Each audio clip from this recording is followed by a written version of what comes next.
Michael Bruce Ross. Michael, like many of his colleagues, grew up in a dysfunctional large family. The mother suffered from mental disorders, beat her children, left her husband for other men, and then returned. Ross was raped by his uncle as a child. All this made him withdrawn, but he studied well. His IQ level is 122.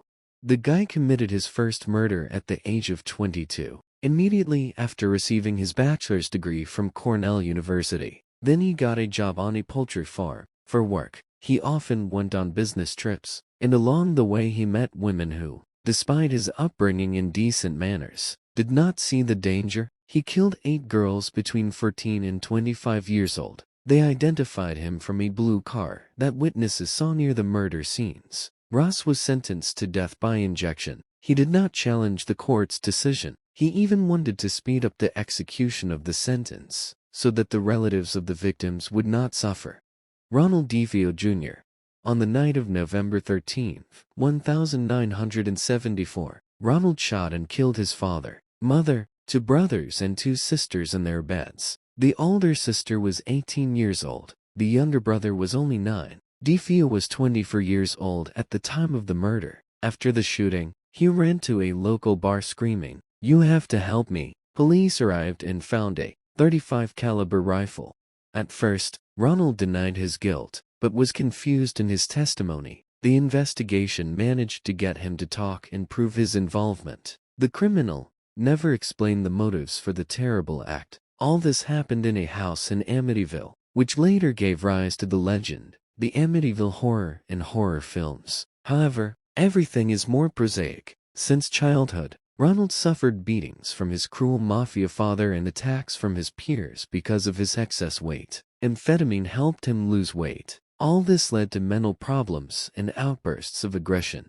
Eileen Lee Carol Waros, the next heroine of our frightening article, had no chance at all. Eileen and her older brother were raised by their maternal grandparents, both alcoholics. The mother, who gave birth to her first child at 14, abandoned them when they were small and never saw them. Eileen did not know her father. He suffered from schizophrenia and hanged himself in prison.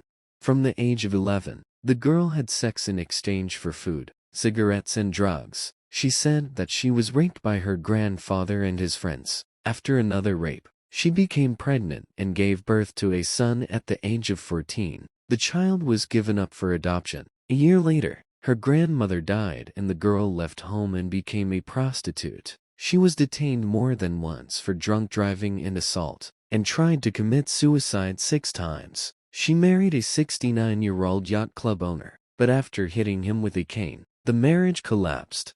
She began killing at the age of 33. Over the course of a year, Waros killed 7 men. Her clients, they found the criminal using fingerprints. Her lover Tyria Moore was also arrested, but in exchange for her release, she agreed to extract a confession from Eileen. Waros claimed she killed in self-defense. She was executed in 2000 by injection. In 2003, the film Monster was released about the life and crimes of Eileen. She was played on screen by Charlize Theron, for which she received an Oscar as Best Actress.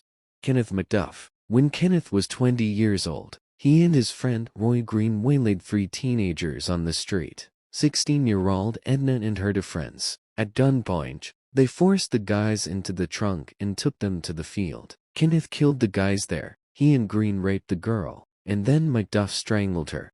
After some time, Roy could not stand it and confessed to complicity. Kenneth was sent to prison, but he served 23 years and was released on parole. He lived in peace for a short time in freedom. He was imprisoned again for attempting to murder his neighbor, but thanks to good lawyers, he was released a year later. 3 days later, he committed new murders. He tortured, tormented, raped, and beat women to death. Little is known about his childhood, but his parents tried for many years until his execution to get him out of prison.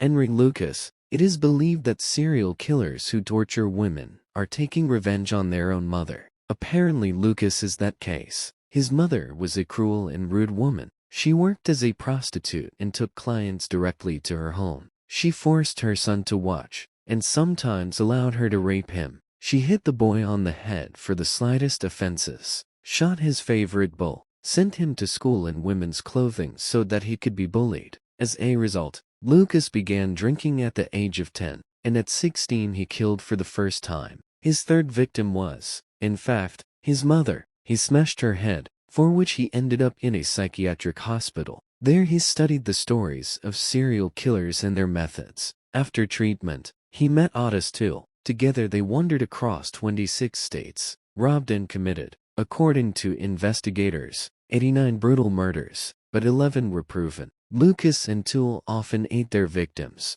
Read about several criminals at once in the book. By Doctor of Psychology and Consultant Joel Norris. Serial Killers Speak, 5 Stories of Maniacs. He tried to answer the question of what serial killer syndrome is and how a person decides to do the most terrible thing to take someone else's life.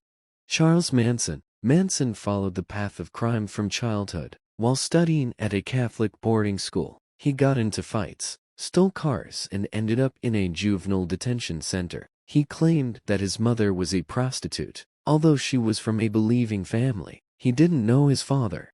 At the age of 33, after another prison term, he made friends with local hippies and made them a sect, which he called the Family. Manson propagated the idea of an approaching race war. He admitted that he was inspired by the song Helter Skelter by the Beatles, and in order to start that very war, Manson needed to commit murders of wealthy white people and blame it on African Americans. The first and most notorious crime happened in 1969 in the house of Roman Polanski. The famous director was not at home, but Manson's followers dealt with his pregnant wife, actress Sharon Tate, and 4 of her guests. The next day a new crime happened. This time a married couple died, and Manson himself took part in the massacre. On the walls they wrote in blood, "Death to pigs," "Rebellion," and "Helter Skelter." It was possible to capture the founder of the sect and his henchmen after one of the wards spilled the beans during an arrest in another case. Charles spent 45 years in prison and applied for parole 12 times, but was denied. He died in 2017 from heart failure.